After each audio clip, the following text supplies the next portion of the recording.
Shenmue! That's the song for Shenmue. You Shenmue fans should know and love. There's a third Shenmue coming. Yu Suzuki can't put a good man down. Peter Brown's here. Kevin Van Ord for your penultimate lobby appearance. My penultimate is my ultimate. It is the last. Oh my goodness. It is my last lobby Technically, appearance. this will be a breakout. Well, people will be split into two. I mean, maybe you'll have me back. But don't worry about it. Maybe as writer of a video game. I can hope. We'll talk about that in a little bit. Sure. But first of all, I want to talk to you about Shenmue.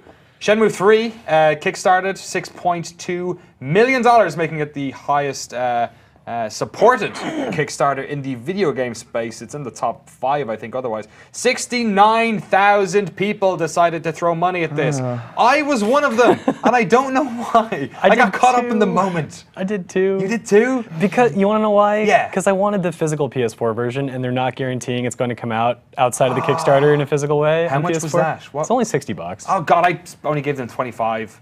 I guess I'm getting the PC version. I've never played a Shenmue. I think I might have played like 50 minutes in like a video game store when a Dreamcast was just hooked up there. You did back in the day, and Kevin, you have like the past recently. 2 weeks. Yes. I can't wait to talk to you guys about this. Peter, what was your experience, or what do you remember your experience playing Shenmue was back in whatever 99 or 2000? Yeah, so I did play a little bit recently, but going back, you know, it was a game that was so much, especially on consoles, so much more open and gave you the time to explore things and, you know, walk around this town that felt like a little town. But of course, it wasn't really that great of an experience, and it wasn't necessarily believable. Everything was there, like the making of a little town, but everyone you spoke to, it seemed like everyone was playing a trick on you, where they all said the same thing, and like no one had their own personality. And it was just a really kind of like awkward game. In a lot of ways. Did you feel free to do what you wanted? Free? Is this even a term people use anymore? No. What did it stand for again? Free reactive eye entertainment, maybe? Something like that. It was basically the idea of making like what we would consider an open world game now. Like a world where you are free to do things which don't necessarily impact on the story. Right, but with a convoluted Japanese acronym. Right, yes, exactly.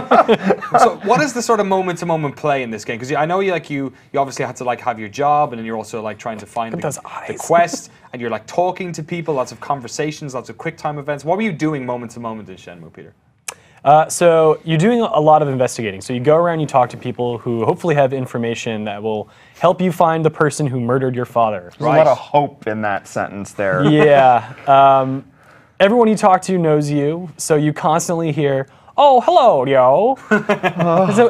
See, I'm sorry. And the voice acting is so painfully bad, and like I really appreciate what that game tried, what Yu Suzuki tried to do with that game. And granted, he was doing it at a time. What the fuck? So yeah, you can play arcade games in Shenmue. So yeah, the stuff he was doing at the time, it was like commendable that he went to those lengths, and obviously he's going to stumble when this is something he has no basis for reference, you know, for. But Yu Suzuki as well was originally an arcade developer as well, so going back to his roots there. Yeah.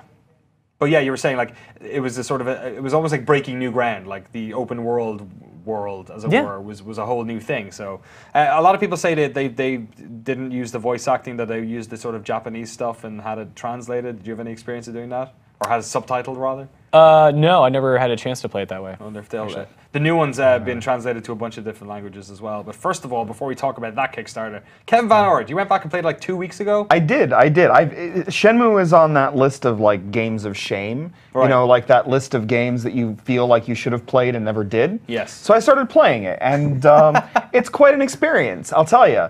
I think the thing, oh my God, how did you dug this up? They went to my Twitch channel and stole my content. I did not approve of this. Look, we still own your content until Friday. Oh my God, you're so right about that. In fact, we own this because you did it when you were on our employee. So here, also those pants.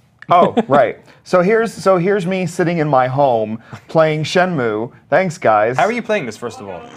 I was playing this. I'm playing on emulator. Okay. So yeah. We'll not talk too much about that, I suppose. But this I'm playing on emulator, and what was really interesting to stick out. I mean, from the very beginning, from the very opening, cutscene. And I'm coming this with eyes from now, right? I didn't play this in the day. I don't have the nostalgia built around it. And so I'm coming from from the point of view of somebody in the future from this game, and so much of it was so painful. Just the opening cutscene. It's weird because it means to be dramatic, and I've never played a game that wants to be dramatic like this, and yet is so utterly devoid of actual drama. Like it's just weird how just even the opening cutscene. One of the most confusing things to me when I even started. There's a couple things that I think are really funny. Go for it. One is the opening scene. It snows and it rains. Okay. In the opening cutscene, and maybe Peter can shed some light on this. Is this I for don't everyone? understand why it snows and then it rains. Okay. And then later on, when warmer. you talk to people, they talk about. Some people say, "Oh, the night that it rained," and other people's like, "Oh yeah, it snowed that night." And it's like, did it do both? Did they change it from snow to rain It's at some called point sleep. in development? So here it's snowing. Look, it's snowing, but then it lightnings and it rains at some other point. It was very confusing. And then when you talk to Grandma at some point, she's like, I have to keep busy because otherwise I just get depressed. And I love Rio's response, which is basically like, "Oh, that's just like you, Grandma." Always depressed. Always depressed. That's good old Grandma for you. Get back on your meds. She just wants to kill herself. No biggie. So is there a certain amount of like maybe lost in translation happening here? Or? Oh, for sure, because the English translation and the voice acting are just awful, I think, even by any standard. And yet, it's funny because I want to keep going. Yeah. I kind of want to see what happens next, even though I feel like I'm going up to just a bunch of weird people. Looking for sailors. Look, I haven't gotten to that yet. Oh, no? I'm still looking for people that are, I'm still talking to people saying, "Did you see men in black driving a black car?"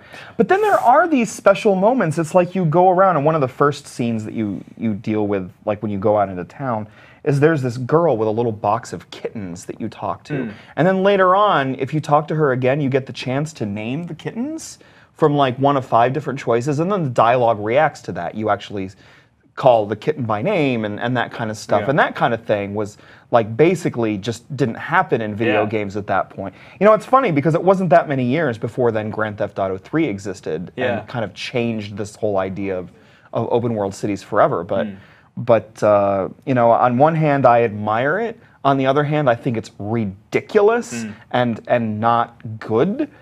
But there's the kitty. It's so cute. I'm just going to say, Kevin, you've thrown down the gauntlet on this, on the writing in this video game. Right. There was one kitten. Really, the only thing you can do now is go write your own video game, because it's not fair for you to sit here on your critic's high horse. I know. And talk about just get out there and fix it yourself. Fix the problem from the source. I know.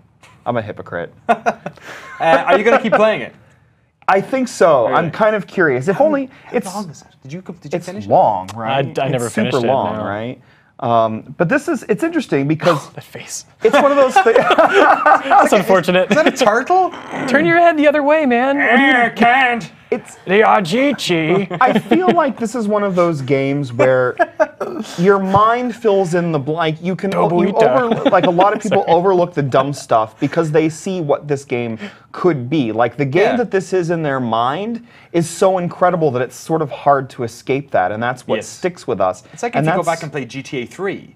Like the version in your head, when you actually play it, you're different. like, oh no, this is like Right? so limited, yeah. But that's, I think, what we want from a Shenmue 3, right? Is something that is like that game. We made the original Shenmue in our heads, and hope that it will be that. Of course, I have kind of, I think the whole Kickstarter thing on, and it being also financed by Sony and that kind of thing. I think that's all this weird Kickstarter thing that I feel very funny about. The idea of gauging audience interest by creating a Kickstarter. Well, Sony's getting no money from this game. Right. So they're basically just sort of facilitating some of the and they might get some sort of stuff. timed Which is good. exclusivity, perhaps, because they haven't talked about an Xbox version at all. Right. But I wonder what is a game like this going to be, even with this funding? We talk about like, all these millions of dollars sounds like a lot. For a game like what we think we want from Shenmue 3, this is a paltry amount of money for what I think people are really going to want from Shenmue 3. And so I'm really curious to see